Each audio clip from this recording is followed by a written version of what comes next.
HRN listeners. As we celebrate our 15th year, we are deepening our commitment to giving voice to the next generation of food systems storytellers, and we need your help. Our internship and fellowship programs help activate new possibilities for underrepresented and underestimated young people through experiential journalism, audio engineering, and production training. Through these unique programs, HRN helps food equity stewards build essential workforce readiness skills that expand their potential and foster economic mobility. Please consider supporting these critical programs. And with a minimum donation, you can be entered to win a dinner for two at an amazing restaurant in one of 8 cities and tickets to a concert at a great venue in one of those cities.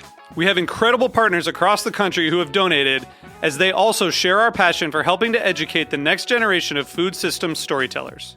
Check out heritageradionetwork.org/15 to donate and enter to win today. That's heritageradionetwork.org/15 to donate and enter to win today. And make sure you donate before March 31st. Thank you. Today's program was brought to you by EscapeMaker.com. Visit a farm, escape through the net. Visit EscapeMaker.com for more. I'm Linda Pelaccio, host of A Taste of the Past. You're listening to Heritage Radio Network, broadcasting live from Bushwick, Brooklyn. If you like this program, visit heritageradionetwork.org for thousands more.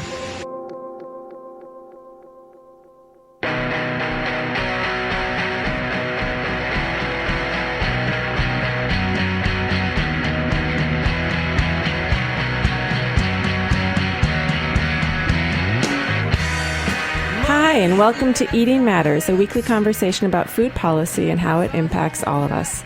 I am Kim Kessler with the Resnick Program for Food, Law, and Policy at UCLA Law School, and we are broadcasting live from Brooklyn on Heritage Radio Network.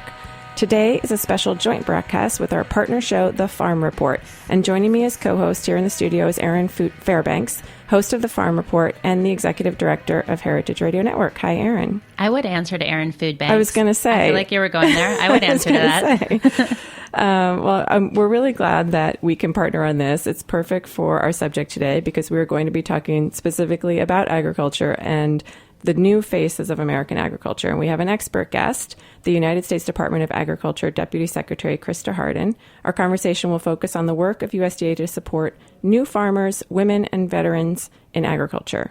As the number 2 official with the USDA, Deputy Harden helps lead the department alongside Secretary Vilsack. Deputy Secretary Harden comes from a long line of Southwest Georgia farmers and has been at the USDA since 2009, and I want to welcome her to Heritage Radio Network. Hello. Thank y'all for having me today. We're really glad to have this discussion with you, and I want to start with veterans. Since yesterday, our country celebrated Veterans Day, and I know that this has been one of your priority areas, both you personally and for the department. And I'd just like to hear from you, really maybe just spelling that out for us a little bit. Like, what is the connection between agriculture and veterans, and why are you focusing there? Why is it a priority for USDA as opposed to other agencies? Well, thank you for that. I think it's a great place to start. I think we all owe so much to our veterans, and certainly on Veterans Day, we take a few minutes and think about them and thank them for their service and their commitment to our country for many years past and those who are currently serving. But here at USDA, we think about them all the time. A disproportionate number of the folks who serve in our military come from rural areas, so we know them. They're our kind of natural stakeholders in many cases. Some grew up on farms and ranches or landowners themselves, but certainly from small communities. And as they leave service, many of them are going back to those communities. About 200,000 military personnel are leaving service every year. So there's a growing number of folks thinking about what's next, where they're going to make it, how they're going to make a living, where they're going to live. And as they make those decisions, we're saying, hey, consider coming back to rural America, maybe farming or ranching. And they're listening. There's a lot of interest in coming back to rural America and in participating in agriculture. We've established or kind of reestablished maybe a great relationship with the Department of Defense as they help veterans, really look at all their different options. There's a transition program for them, and we are actually providing materials for folks leaving the military service. How do you work with USDA? How do you get involved in agriculture? I actually went in and participated in a class at the Pentagon right here in the Metro D.C. area, talking about the services, the benefits, the incentives, the ways that USDA can help military personnel who are interested in a career in agriculture. So, go ahead, Erin. Well, I was just going to say, so I guess if I am coming into civilian life and sitting in on one of these classes, can you spell out for me a little bit more about kind of the pitch? Like what am I hearing from you guys specifically, and are you focusing on certain types of agriculture? I mean, when we say agriculture, of course, it covers such a wide array of things. So I'm wondering, what are we kind of getting into as a potential kind of veteran farmer? Well, it's all over the board. It's like anyone thinking about a career in agriculture. It really is based on a lot of different kind of scenarios. Sometimes it's folks who know about agriculture. They might have grown up on a farm or ranch or around it in a small town, and they're wanting to know what opportunities there are now. So we talk about the services that we have. We talk about many of the kind of focused incentives that were included in the last Farm Bill, the 2014 Farm Bill. So some things might have actually be a little different than they might have remembered if they had been around agriculture in the past. Some are going back to established operations, and they want to know, what services are there, how they get involved, how do they access loans or monies, to help them with equipment or other capital costs. Some are saying, hey, I don't know much about it, but I think I might be interested. I kind of have a passion for this. We all know that our military personnel really understand hard work. They understand having a job that's not 9 to 5, and that fits very nicely with agriculture. It's interesting. A lot of them tell me, I kind of want to own my own business. I've been taking orders for a long time, and that's exactly what a farm or ranch is. It's your own business. It's a small business in most cases. So there are a lot of things that kind of fit. There are others who have had different kinds of trauma, physical, mental, emotional. They want to get on the land. I know firsthand that the land heals a lot, and they understand that, and they want to get out there and work with the land, work with the animals sometimes. We have folks who want to start small, want to grow vegetables and fruits and participate, or maybe an organic farm or something small. Again, others want to work with livestock and want to get involved in that way. So what we want to say to anyone thinking about a career or just have an interest in agriculture that's in the military is that we do have incentives, we have programs, we have ways to help connect you to others in the private sector that can help you if you want to be an apprentice, if you just want to go somewhere and work for a while till you figure things out for yourself. We have offices around the country, just about at every county. You can sit down with someone. We have a targeted part of our new website, just really dealing with some of the kind of focused areas that we have for veterans. We just want them to know they're not alone, that we're out there, we're here to help, and really kind of work through some of the questions and the issues that they might have if they're truly interested. So this seems like this connects to, another broader issue for USDA, which is the rising average age of our American farmers, which I believe now is over 58 years old, right, and has actually been going up even since the last couple of censuses, despite a really what we can even see here in an urban area is a really renewed interest in agriculture. So can you talk about, I think you're getting at this with what you want to accomplish for veterans, but also just more generally, what are some of the trends behind that, and how serious of an issue do you think it is in terms of our own national food security moving forward? Well, I think it really is, and you're right. The average age is late 50s of American farmer, and that continues to go up a little bit all the time. So everyone, who thinks this is a serious issue, and USDA certainly does, know that we need to be concentrating on how do we recruit, how do we build that bench to create a pipeline for folks, new folks to get involved in agriculture. Maybe it's veterans, Maybe it's young people, maybe it's second careers, it's more women, it's folks from more socially disadvantaged communities who have not seen opportunity in agriculture. We at USDA really want to cast a wide net and really look and talk to folks in all walks of life about a career in agriculture and how rewarding it can be. We encourage folks to consider this. There are a number of incentives, again, in the Farm Bill for new farmers and ranchers. Our microloan program is probably the workhorse. It's through our Farm Service Agency, and it allows for anyone who has farmed 10 years or less a very streamlined process to access up to $50,000. And that can be used to purchase land or equipment or other capital costs. So we really want to make sure that we're talking, making information available. Programs like yours are helping get the word out. Sometimes it's someone in an urban area that has the passion but really doesn't know where to begin, doesn't know who's out there to help. We want to make sure we're making those connections. And I think that it's starting to resonate. We are definitely seeing an uptick in interest from our veterans, from young people, from more women, from some non-traditional folks getting involved in agriculture. So I think that we are making a difference, and we'll hope to see those numbers change a bit as we do the next census in a few years. So I'm curious, in particular for the microloan program, how do you make sure that someone is indeed a farmer? So, like, if, I live in Brooklyn now, I'm like, ooh, great, $50,000, I'm going to get that loan, and I'm going to move outside the city and start my own farm.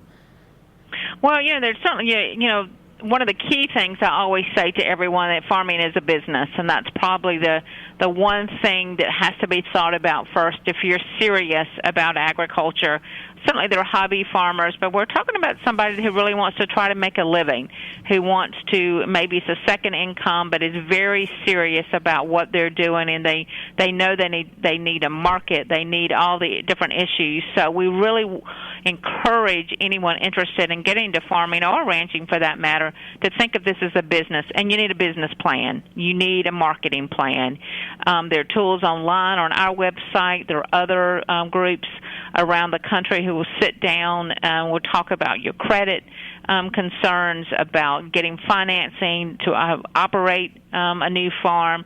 The equipment can be expensive. There's regulations you need to be aware of. There are tax issues. It's a lot. All the it's a lot. You have when you're running a business. And if you go at it with thinking of like that, I think that's the first big decision. And how long do you think it? I mean, I'm listening to that thinking that really is a lot like any important enterprise, and certainly if you want to dedicate your career to something, you can expect to have to really reach for it. But what does it take, do you think, to go from kind of 0 to 60? Like if you're sitting out there today and you have some skills, but they might not be that farm specific, what do you think you can realistically look toward to make a plan to actually become a farmer? I mean, was that a 3-year plan? Is it a 2-year plan? Like, what's possible for people?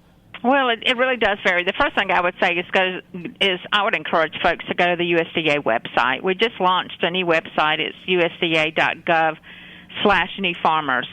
And it's an interactive website. It's not just a bunch of information, which is there and it's helpful, but there's also a discovery tool, is what we call it, where you can plug in very critical information to help answer some of those questions you just asked me. You can where you are. It asks you if you own land or have access to land. Do you own equipment? Do you have any history in agriculture?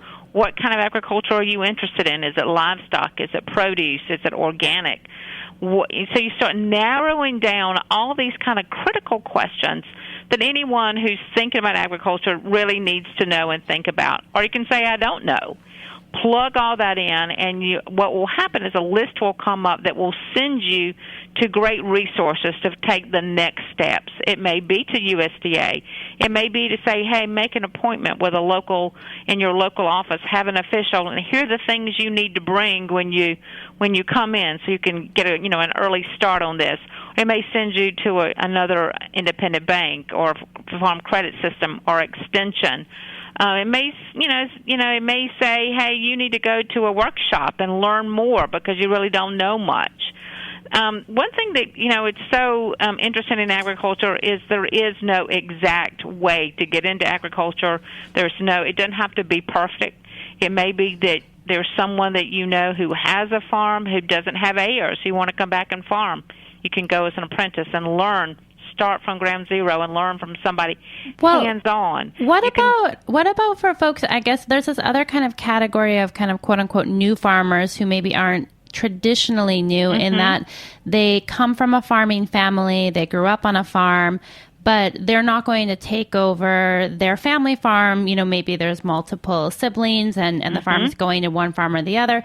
When we were looking at, you know, succession planning or supporting like new farmers who have a much more robust kind of history and resource network within the farming community, do you deal with that population in a different way?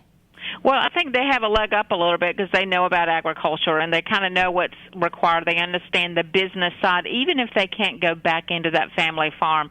But, you know, a lot of what we see is kids and grandkids, nieces and nephews coming back and say, I want to farm differently. I know I've got to add additional value for this farm to be able to support me. So we may have to, you know, broaden out. We have to branch out. We have to change what we're producing or the way we produce it to add some value or additional income. You see that over and over as well. So that's another sector that's very exciting. You know, one of the hurdles for a lot of kids coming out of college who want to farm and may have a farm to go back to or a ranch to go back to is student loans, the debt that so many kids, unfortunately, in our country are having to deal with when they come out of college.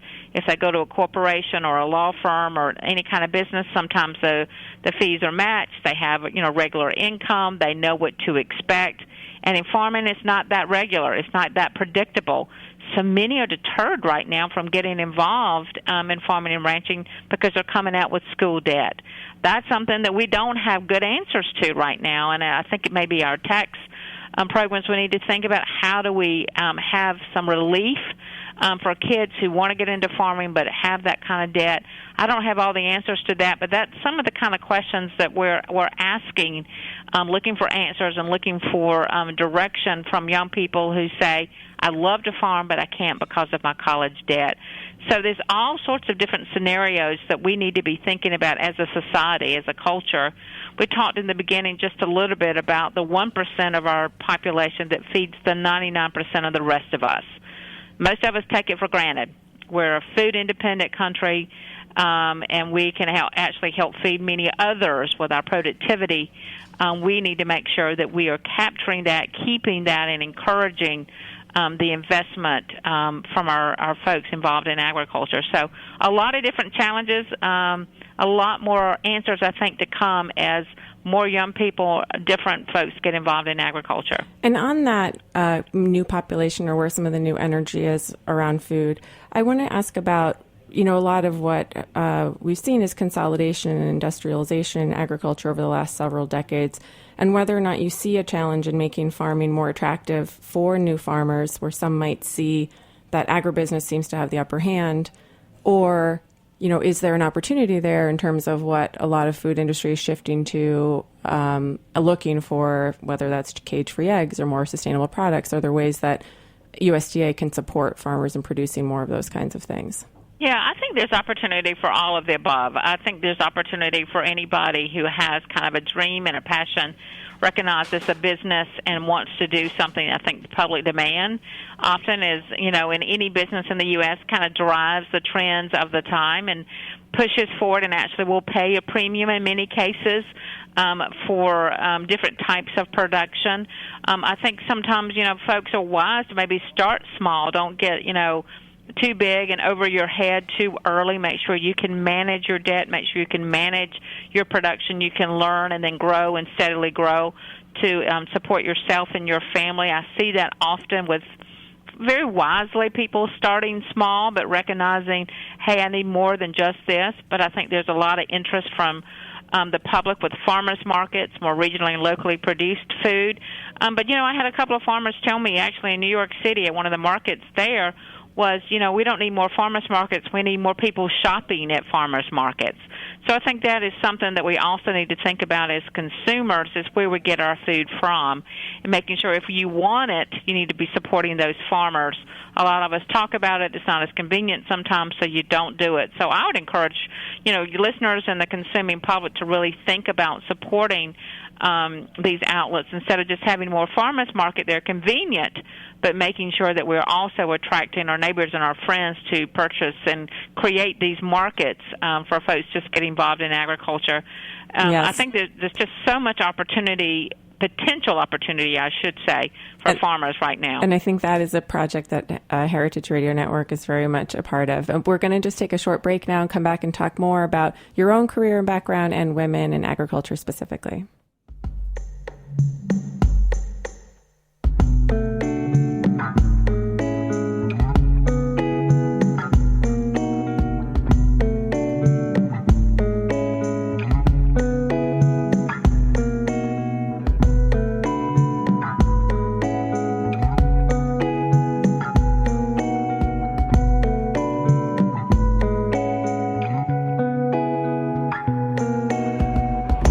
Cider Week helps to bring profitability to local orchards while reviving heirloom apple varieties by cultivating awareness of craft cider. Cider Week connects cider makers from New York State and select pioneering guest cideries outside the state to buyers from top restaurants, bars, and retail shops across New York City. Those culinary tastemakers, in turn, help increase consumer awareness of cider's pleasures by hosting public events, tastings, dinners, classes, and pairings that build appreciation and demand for regional ciders.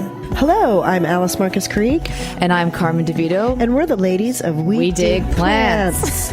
And today we're asking you to dig deep into your pockets and help us grow this radio station and our podcast and everything that you know and love about us. How do you do it? You go to the heritageradionetwork.org website. You will see a beating heart. It's on every page. And you can give $1, you can give $5, you can give whatever $500. $5,000. Just click on the heart, donate, and help support the radio that you love. We're back on Eating Matters. We're talking today about the new faces of American agriculture with USDA Deputy Secretary Krysta Harden. And I wanted to shift to a topic that I know is near and dear to your own heart, which is women in American agriculture. We know that women are seriously underrepresented currently as farmers, making up somewhere, I think, around 14% of principal owners of farms in America. And I know you've been going around and talking to a lot of women who are involved in agriculture, and I'd love to hear, what are you learning and what is driving that? What do we need to do to have more representation of women in U.S. agriculture? Well, I appreciate you bringing it up so much, and it's funny, no matter what the topic is that I'm asked to speak on where I'm around the country, I end up talking about women in agriculture. I just can't help it. First of all, women have been involved in agriculture probably since the beginning of time, and certainly from our country. It's really about thinking about how do we recognize, how do we appreciate, how do we value their contributions.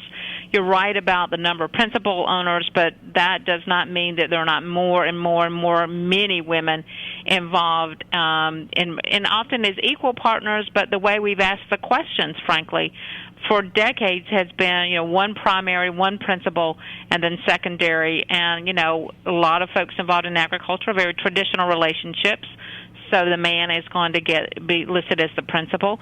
We find that sometimes even with new farmers as well, where as long as granddad is alive, and he may live in Arizona, if he's alive, he's going to be counted as the principal.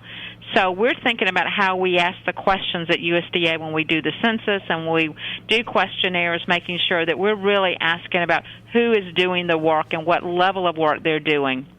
Do you think there are implications of that undercounting that impact women in the way that other kinds of undervalued women's labor impact women negatively? Yeah, I think we're not asking the questions in a way, just not intentionally trying to not appreciate what the women are doing. We just have asked the questions the same way and not really recognizing. I know if you ask my parents, who are farmers in Georgia, who is the principal, it would be my daddy. But my mother has signed every single note at the bank. She's been very much involved in the decisions. She owned the land. She brought half the farm into the marriage from her own family. That's not valued. We haven't looked at her involvement in agriculture. Many women do the marketing. They do the financial side of business planning. They buy the crop insurance. Often they're involved in the field, making decisions, involved in harvest and planning. It's just making sure that we're counting them and valuing their contributions. It's just one element.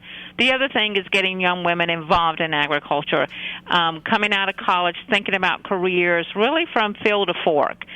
There's the science base, the research, veterinarians, also that element of we need their voices in agriculture. We need their voices in education and communication and policy development.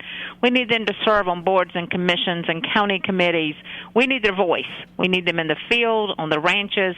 We need them in the boardrooms. We need them helping to make decisions.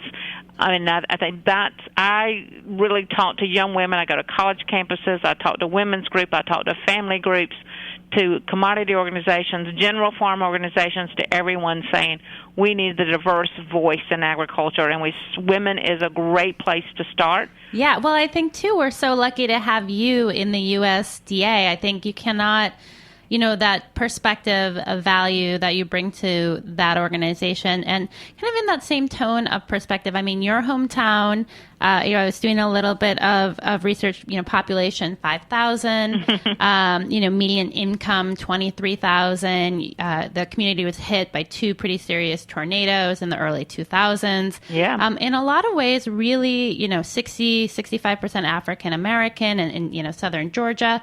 One of the first lines in your bio is you call out the need for common sense policies and programs that expand opportunities in rural America. So I'm curious, when you go back home, what are you hearing from folks there, and what are you answering to them? What are they asking you for, and what are you saying, like, hey, I'm in this big deal position now, and this is what I can bring to the table? Well, I'm not a big deal when I go home. You know how that is. I think I have a fancy title. Not everybody truly understands what I do.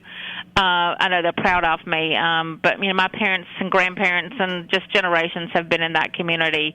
It's a great foundation, frankly, for this job, because it is kind of the real world. You outlined it so well in your description. And it is, I think an example of what's happening in rural America across the country, and how do we have jobs for our young people. And if you have one family member who has a job, their spouse needs to have another. You need good education, you need good health care. It all fits together. Agriculture is clearly the backbone of my small town. We have a chicken processing plant. We have an ethanol plant. We have other, related agribusinesses in our community which help with the tax base, help with better paying jobs, help keep opportunity in that small town. When I go home, I talk about the same things that I talk about anywhere, about opportunity in agriculture and making sure that we can attract our young people to come back to farms. My sister and I are going to inherit our farm at some point. My parents are in their early 70s, and I hope it's a long time from now, frankly, but eventually we will. And neither one of us are probably going to be positioned to farm ourselves. At least we're not today. And I think a lot about the decisions we've got to make to keep that land in agriculture. How do we attract a young family, a veteran, someone who looks different than I do, to be able to stay in Mitchell County, Georgia, and farm there? I got to know, I've known this young woman's family, and I've gotten to know her. She came back to the farm right out of college and wants to farm with her father, and her parents were delighted but also kind of scared and kind of very surprised that she would go off to college, got a degree in natural resources, and then come back to this small town. They're wondering who she's going to date, the kind of basic things that you have to think about. And that it's a real world kind of questions that we really do have to think about for our young people when you say, come back to this town of 5,000 that you grew up in. Make sure there are opportunities there. As you talk about this, I'm thinking, when you're thinking of her or other people from your hometown, or the women and everyone that you've met as you've gone around the country, and you're trying to make the case in Washington, D.C. with Congress people, with the administration's leadership. What do you want them to understand? What are the priorities? What are you holding in your mind that you're trying to communicate to people you think maybe don't understand agriculture in the same fundamental way that you do, or have that personal connection to it? Well, there's a couple of things that come to mind, and I do see the faces, frankly, and I hear the stories. and I tried to be a good spokesperson and try to tell their stories for a lot of the young women in particular who, have felt like they didn't have the support, don't have the opportunities. First of all, I do talk about agriculture being a business, and we need to think about that. I think about how do we value people and their contributions, and how do we make sure they know we want them and we need them to be involved in this great industry, and making sure that we're sensitive to that and that we're talking and communicating in a way that includes them, that encourages them, that welcomes them. I'll tell you a quick story. We had a group here 2 years ago, just 2 years ago, young families coming from Florida, a young farmer group, and a couple of them had brought their young kids with them because it's very young families, couples, and one of the dads or mothers, I can't remember, asked where was a changing room at USDA because the child needed to be changed. Our building's been here for decades. We have been at apartments since the Civil War. Not one of our public restrooms had a changing room. Wow. My chief of staff at the time was a young mother, and she just come to my office. You can use my office, and came in here where we are located. It's just a different way of thinking. So it's being sensitive. It's really thinking through issues. We want those young women and young families in our building talking about ag policy. We want them to be involved and be part of the dialogue. We also have to make them feel welcome. And that's just a simple kind of, thing that you hadn't thought about maybe a few years ago. But here's a young parent saying, I need a changing room, and we didn't even have one. We do now, by the way. We have several, and the men and the women's restroom on our main floor.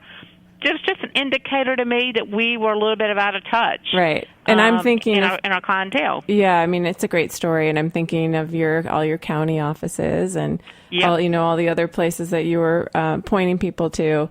And that hopefully that kind of change can trickle throughout the agency. And sometimes it's just because it's just we're not aware, and we need to think differently. We need to make sure we are including, we're being sensitive, and once the light bulb goes on, I can assure you USDA wants to be there and will be there for all types of farmers and ranchers. And with that, I think we will leave it there. That is Deputy Secretary Krysta Harden, the United States Department of Agriculture. Thank you so much for joining us today.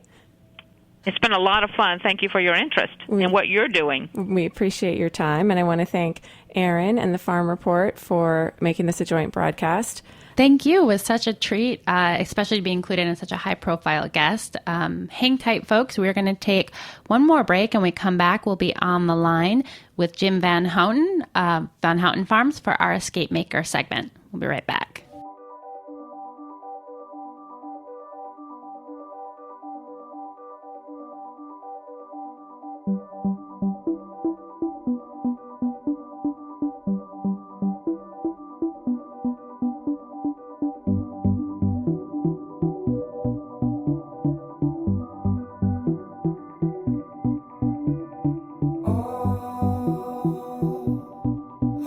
Book a farm escape.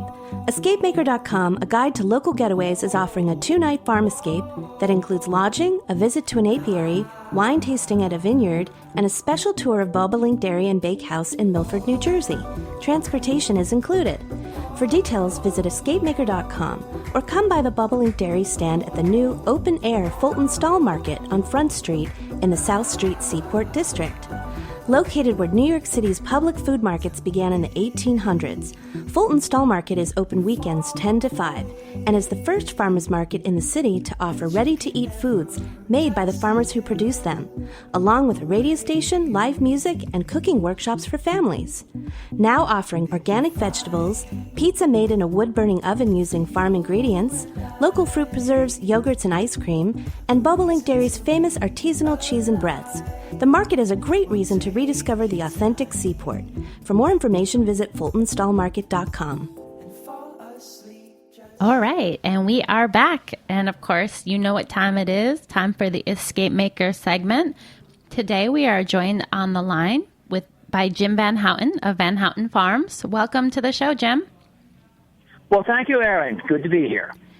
So excited to talk with you about growing Christmas trees and all the other amazing work you guys do producing perennials and annuals and vegetables for folks who are lucky enough to head your way over in New York State or find you down at the green markets here in New York City.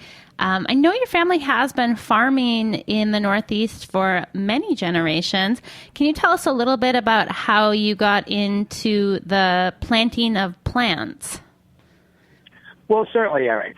Certainly. Yes, our family's been farming in various modes for, many generations. The current operation started with my father when he got out of the Army Air Corps in 1946. And he started a dairy farm and milking cows. When I was a youngster, he was milking 60 cows here in Rockland County, which seems impossible these days, twice a day. So as growing up, they planted a garden. We started selling vegetables by the roadside, and that seemed encouraging, so we increased that. And eventually sold the cows, sold the dairy farm, or not sold the dairy farm, but sold the dairy route. We also had a dairy route where we had our milk processed and delivered it door to door. And we concentrated on the vegetables. And so during the early 60s, mid-60s, we built our farm market. And right up into the late 70s, we were strictly a farm market here, and growing as the years went by. Then we started participating in the New York City Green Market program in 1978, the year after it started in 1977. And we did many markets for a couple of years. And then as time went on, we all got older and what have you, we cut that down to just the Union Square market, where we do Wednesdays, Fridays, and Saturdays. And now, once after Thanksgiving, we'll also be there Monday with our Christmas trees. So anyway, we morphed from a dairy farm into a vegetable farm, and from a vegetable farm, we also then started growing plants to plant. So if you grow tomato plants, you might as well grow marigold plants, and that's how we got into the plant business as well. So when folks say that farmers, don't like to change or don't adapt with the times, it sounds like you guys are proving them wrong. Do you feel like that's a norm in your area? Are most farms dynamic like yours? Well, I would say that's a norm for any farm that is going to survive, or any group of farmers that will survive. You change with, you have to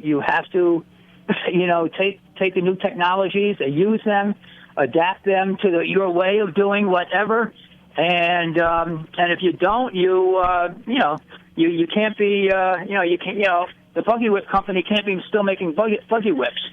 So not a big market for buggy whips. You have to adapt. Yeah. You have to adapt.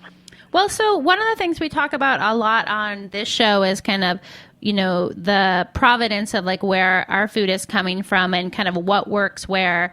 And when you're growing plants for other people to grow, is it important for us to buy these things kind of locally or regionally for reasons outside of supporting kind of like that economic and local chain? Are you growing different plants here than say they are in, Washington State or South Dakota? Yeah. Well, in some cases, yes, and in some cases, no. But the most important attribute of buying local plants is that they haven't been bounced around and transported and kept at possibly inappropriate temperatures or light or whatever. So I think most people now, with the big box stores, the plants come from all over. And usually when they get there at the big box, they're okay for a day or two, but they're not taken care of nearly as properly as we independent, garden centers take care of them and what have you. But as far as growing plants locally, the less you can bounce a plant around, the better that plant is going to grow. And certain things, need to be grown in certain environments, and other things are very adaptable and, can take a wide fluctuation. But generally, if you can buy something local that has been produced local, you're going to get better results. And as far as like thinking about kind of growing zones moving across the country, I know zones are kind of like broken up vertically across the country, but growing at a different latitude versus growing at a different longitude, what do we need to be thinking about? Well, yeah, definitely. I mean, we grow a whole different mix of. I mean, just look at the farming operation alone. We grow a whole different mix of varieties and types of vegetables than would be grown in southern Florida. Now, you might have the same. We might grow tomatoes in our farm in Pennsylvania, and they grow tomatoes in Florida, but they grow different varieties that are more adaptable to the heat and the humidity and everything else. And other things just are very, very latitude specific. I mean, you do not grow your apples and your pears in South Florida, whereas we don't grow avocados in New York State. So, I mean, that's just the obvious. Right. So, I am sad about that. I do wish avocados worked here because I do like them. Well, in the green market, we constantly get asked, do you have any bananas? Do you have any avocados? Oh, brother. Then you remind the person who asked that this is a farmer's market promoting locally grown produce. Yeah, those things are not here yet. Well, I know that one of the things, your operation, in addition to kind of evolving over the years, you guys also change it up kind of season to season based on, I think, probably what grows well, but also what people are looking for. So coming into the end of the year and looking at the Christmas holiday. Now, I know you guys don't do cut your own trees, but maybe you can tell us a little bit about kind of what it takes to produce Christmas trees. Well, it takes a lot of time for one thing. Unlike vegetables such as tomatoes and sweet corn, you don't plant them in the early part of the year and harvest them in the later part of the year. Most Christmas tree varieties, minimum 6 to 8 years before you start cutting, and then you cut usually for another 4 or 5 years, depending on how well things grow. And when we have a large farm out in Columbia County, Pennsylvania, a little town called Orangeville, and we planted Christmas trees, started planting Christmas trees, in the early to mid 80s, I would say. And we grew quite a few for quite a while. But, my brother that is his farm, and myself on this end, neither of us are getting any younger. So we had to, curtail some of the operations someplace, and the Christmas tree was one area that we're cutting back on, primarily because there are so many excellent independent tree growers right out near us in the Pennsylvania area. Right. Also, at times, there are excellent independent tree growers elsewhere as well. But right near us in Pennsylvania, we have a number of tree growers that help us out. So I want to get some pro tips as far as one of the things you mentioned, earlier is the level of care that folks can expect when they're visiting a garden supply operation that is that's like your primary focus essentially. So when we're thinking about Christmas trees or winter wreaths, what are your kind of like tips and techniques for helping those last throughout the holiday season? Well, first of all, everybody is very concerned about freshness of the greens.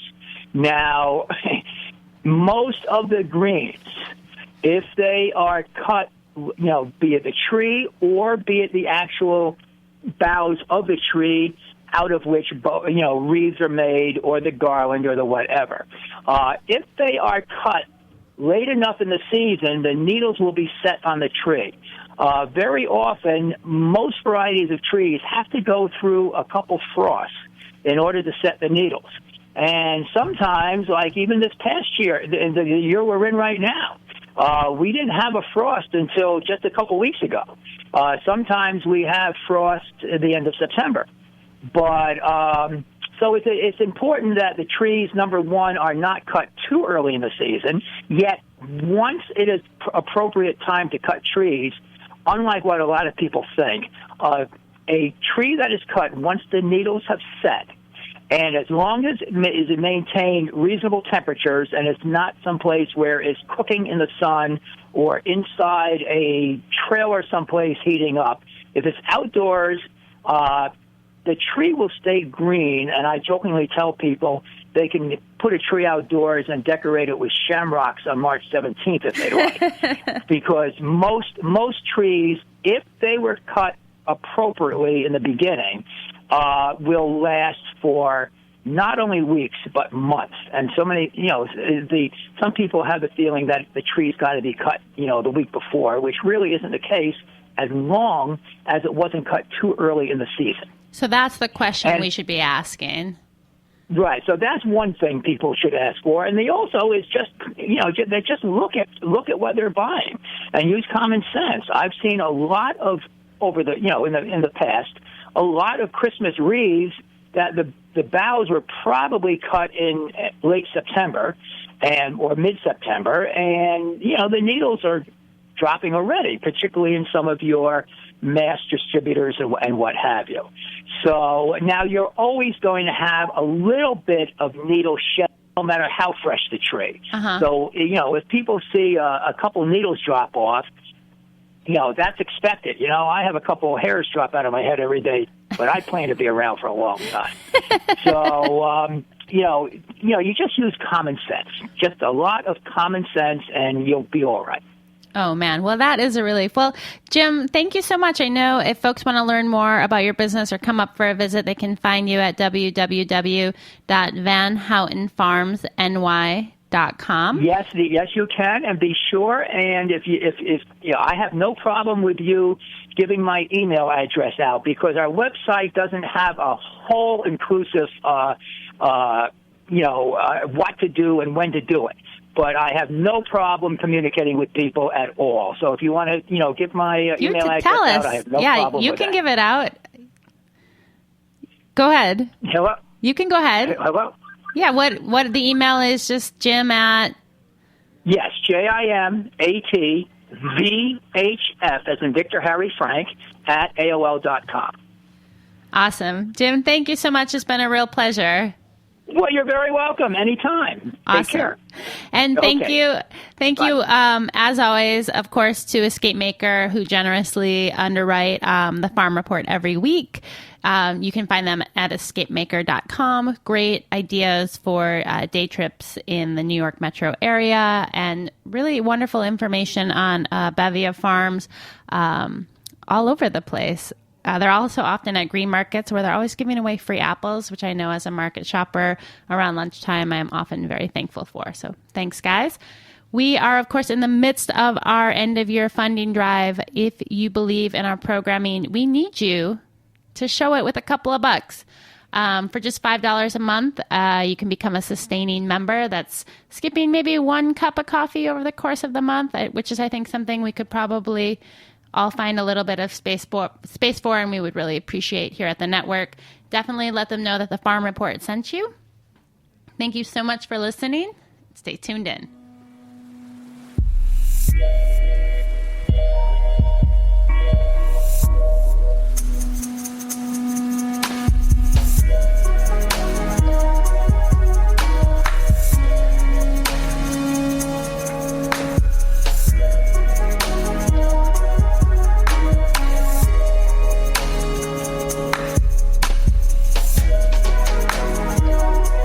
Thanks for listening to this program on heritageradionetwork.org. You can find all of our archive programs on our website or as podcasts in the iTunes store by searching Heritage Radio Network. You can like us on Facebook and follow us on Twitter at heritage_radio. You can email us questions anytime at info@heritageradionetwork.org. Heritage Radio Network is a 501c3 non-profit. To donate and become a member, visit our website today. Thanks for listening.